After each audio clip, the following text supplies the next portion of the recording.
شاید شجاعت رو بشه با این عکس معنا کرد. در بحبوحه خفه کردن هر صدای منتقد و مخالفی، فروردین سال 61 وقتی همه بازیکنای تیم ملی فوتبال وسط زمین بازی یک عکس بزرگ از خمینی دست گرفتن تا وفاداریشون رو ثابت کنن، فقط این مرد نشسته در سمت چپ عکس بود که دستان خالیش رو روی زانوش گذاشت و از بالا بردن عکس خمینی اجتناب کرد. این مرد کسی نبود جز حبیب خبیری، بازیکن تیم ملی و کاپیتان تیم هما که جوخه اعدام سرنوشته شد. برای آشنایی بیشتر با چرایی تیربارون شدن حبیب خبیری توی این ویدیو همراه ما باشید.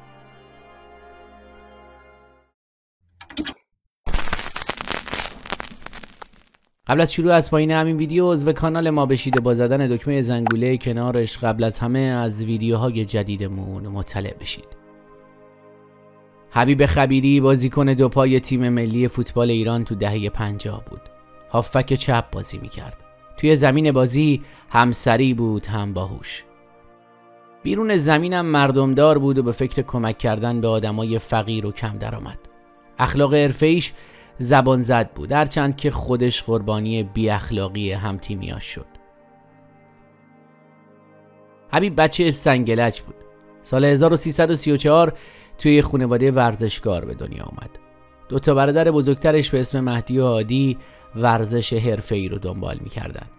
داخل حیاط خونه‌شون یه توپ آویزون کرده بودن که هر کدومشون موقع بیرون رفتن و وارد شدن به خونه میپریدن بالا و هد می‌زدن. این یه بازی و تمرین برای این 3 برادر بود. همین تمرینا تو دوره کودکی و نوجوانیش بود که باعث شد تو بازی‌های حرفه‌ایش به پرشای بلند و هد زدنای جانانه و هدفمندش معروف بشه. حبیب ورزش رو با ژیمناستیک شروع کرده بود. بعدم به تبعیت برادراش رفت سراغ فوتبال. البته کنار ورزش حسابی درس میخوند و به پدرش هم توی کارهای مغازه خاروبار فروشی کمک میکرد. پدرشون اولا مخالف فوتبال بود و چند باری توپ و تور 3 پسرش رو برداشته بود و قایم کرده بود، اما انگار وقتی دید فوتبال به اخلاق و درس پسراش لطمه نزده از مخالفت دست برداشت. حبیب یادگیری فوتبال با فاضل لوسترساز شروع کرد. فاضل یکی از کسبه‌های محله درخونگا بود که یه تیم محلی تشکیل داده بود و توی زمین خاکی سرای آذری بچه‌های نونهال رو تمرین میداد. حبیب همینجا دیده شد و توجه حسن فائزی مربی نوجوانان باشگاه مخابرات رو به خودش جلب کرد.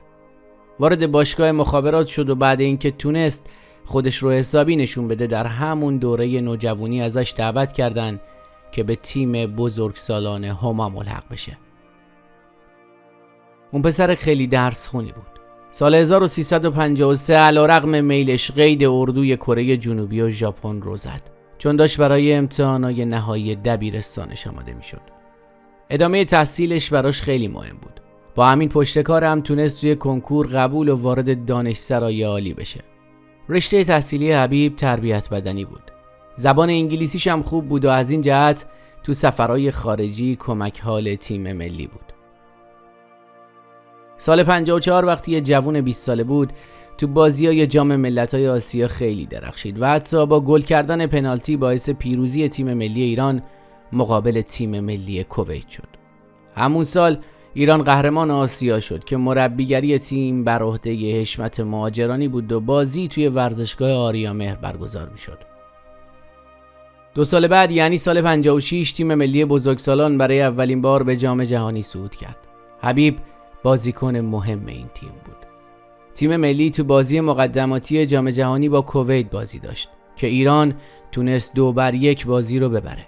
گل دوم رو حبیب با شلیکی سرکش از پشت محوطه جریمه به ثمر رسوند. این گل باعث تشویق طرفدارای تیم رقیبم شد. این عکس حبیب و یکی از تماشاچی‌های کویتیه که بعد بازی رفت رختکن تا از حبیب بابت بازی خوب و گل جذابش تشکر کنه. با این گل حبیب تیم ملی فوتبال ایران تونست راهی جام جهانی آرژانتین بشه. توی همه این 40 خورده سال تلویزیون جمهوری اسلامی ایران از پخش تصویر این گل حبیب خودداری کرده. بلافاصله شوت توی دروازه یه گل بی‌امان دیگه برای ایران. حبیب حبیب خبیری از پشت خط 18 قدم شوت سنگین و سرکش تور دروازه کویت رو می‌لرزونه و ایران 2-1 در نادی الکویت جلو میفته. حبیب دیگه بهترین بازیکن تیم ملی و حتی آسیا بود. با وجود قد کوتاهش پرشای خیلی بلندی می‌کرد و با ضربه سر توپو میفرستاد وسط دروازه. جثه کوچیکی داشت اما تیز و سریع بود. 22 سال بیشتر نداشت که تیم شهباز بهش پیشنهاد داد که عضو این تیم بشه. حتی بالاترین رقم بازیکن‌ها رو به حبیب پیشنهاد دادن، 1500 تومان، ولی اون قبول نکرد. گفت که فوتبالم و مدیون تیم هما هستم و حاضر نیستم پیراهن هما رو با هیچ پیراهن دیگه ای عوض کنم. حبیب وضع مالی خوبی نداشت و طبیعتاً اگه این پیشنهاد رو قبول میکرد زندگی خودش و خانواده‌اش از این رو به اون رو میشد. بعد انقلاب 57 حبیب همچنان ورزش حرفه‌ایش رو ادامه میداد. کاپیتان تیم ملی بود و سال 58 اولین مسابقه فوتبال بعد پیروزی انقلاب بود. جام ملت‌های آسیا با میزبانی کویت در حال برگزاری بود و تیم ملی فوتبال ایران تونست به مقام سوم برسه. حبیب بازیکن مهم تیم ملی توی این بازی‌های آسیایی بود. سال 60 کاپیتان تیم باشگاهی هما هم بود. سالی که تیمشون تونست قهرمان باشگاهی تهران بشه. حبیب 26 سال سن داشت و توی اوج ورزش حرفه‌ای بود، اما انقلاب 57 و جمهوری اسلامی زندگی و ورزشش رو به نقطه آخر رسوند. از سال 59 به عضویت سازمان مجاهدین خلق ایران در اومده بود. اون موقع سازمان هنوز از طرف جمهوری اسلامی طرد نشده بود و جزء منافقین به حساب نمی اومد. به هر حال حبیب جزء منتقدای حکومت بود و هم تیمیاش مثل مایلی کوهن راپورتش رو داده بودن که حبیب عکس خمینی رو توی رختکن وارونه میکنه. یه بار که به حبیب اعتراض کردن که چرا عکس خمینی رو وارونه نگه داشتی، گفت نگران نباشید، انقلاب با وارونه کردن عکس سقوط نمیکنه. اون تو 2 سال بعد انقلاب جزو حامیای خمینی بود. اساساً توی یه خانواده مذهبی به دنیا آمده بود. خودش هم خیلی مذهبی و اهل نماز و روزه بود. قبل انقلاب هم طرفدار خمینی بود. زمستون 57 حبیب و برادرش توی همه تظاهرات انقلابی شرکت میکردن. حتی روز بازگشت خمینی از پاریس به ایران برای استقبال از رهبر انقلاب رفت فرودگاه و جز ورزشکاران تیم تشریفات بود و همون روزا از ساختمان‌های دولتی محافظت میکرد. اما وقتی به مجاهدین خلق ملحق شد و از سیاست‌های حکومت انتقاد کرد، منفور انقلابی‌ها شد. بعضی از همتیمیای حبیب باعث دستگیری اون شدن. پرویز دهداری مربی تیم ملی توی مصاحبه‌ای گفته که محمد پنجلی درباره حبیب اطلاعات غلط به دستگاه امنیتی داد و باعث دستگیری اون شد. به هر حال حکومت مانع بازی حبیب تو مسابقات آسیایی سال 61 شد. سالی که تیم ملی ایران خیلی ضعیف شد و اصلاً به بازی‌های آسیایی دهلی راه پیدا نکرد و نهایتاً سال 62 اسمش رو از تیم محبوبش یعنی تیم هما هم خط زدن. دنبالش بودن که بگیرنش و زندگی مخفی حبیب شروع شد. طرفدارای جمهوری اسلامی ادعا می‌کردند که حبیب قبل از انقلاب و از سال 55 عضو سازمان مجاهدین خلق شده بود، اما این واقعیت نداشت. اون سال 59 به طور خاص بعد از تجمع طرفداران مجاهدین خلق توی استادیوم امجدیه در 22 خرداد ماه به سازمان ملحق شد و یه میز کتاب توی خیابون ستارخان داشت و اونجا کتاب و جزوه‌های مجاهدین رو تبلیغ می‌کرد و همونجا هم با همفکراش دور هم جمع می‌شدن. هیچ سندی وجود نداره که ثابت کنه حبیب عملیات خرابکارانه انجام میداد. میگن فعالیتش در حد توزیع جزوه‌های مجاهدین بود. ضمن اینکه حبیب تنها فوتبالیستی نبود که به عضویت سازمان مجاهدین در اومده بود. چند بازیکن دیگه هم از باشگاه هما به مجاهدین ملحق شده بودن که یکیشون حبیب بود. همه اینا رو حکومت دستگیر کرد، ولی سرنوشت حبیب با بقیه فرق داشت. سال 61 و 62 حبیب توی خونه تیمی سازمان مجاهدین مخفیانه زندگی میکرد و مرتب مجبور بود خونه‌شو عوض کنه تا شناسایی نشه. اما بالاخره در پاییز سال 62 توی میدون امام حسین دستگیر شد. اینجا با یکی از اعضای سازمان مجاهدین قرار داشت. اون فرد لو رفته بود و امنیتی‌ها از محل قرار حبیب خبر داشتن. اومد اینجا و بازداشتش کردن. بعد دستگیریش خیلی‌ها امیدوار بودن که آزاد میشه، چون بقیه بازیکن‌های تیم هما هم که عضو سازمان مجاهدین بودن از زندان آزاد شده بودن.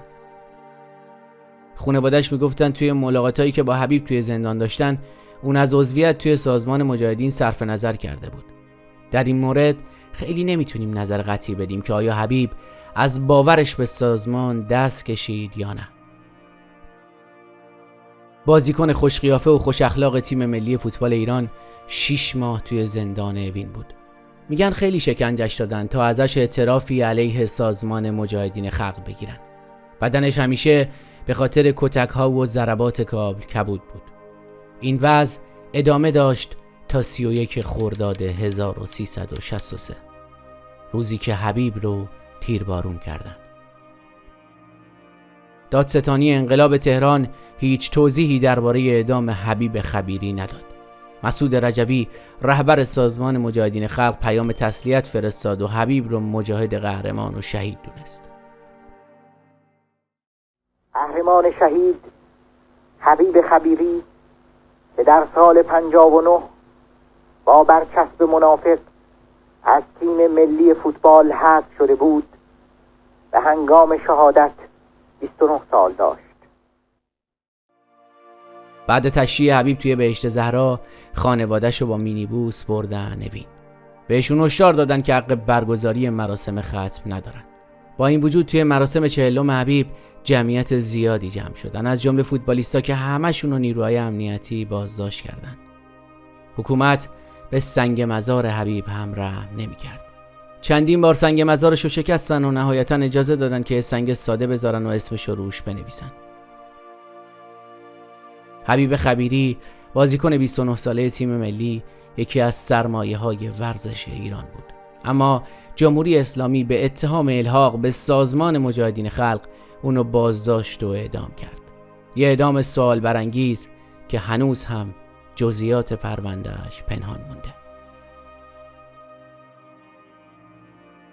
مرسی از این که تا این لحظه همراه ما بودید. لطفاً نظراتتون رو پایین همین صفحه با ما به اشتراک بذارید. راستی اگه هنوز عضو کانال ما نشدید خوشحال میشیم با عضویتتون از ما و فعالیت هامون حمایت کنید.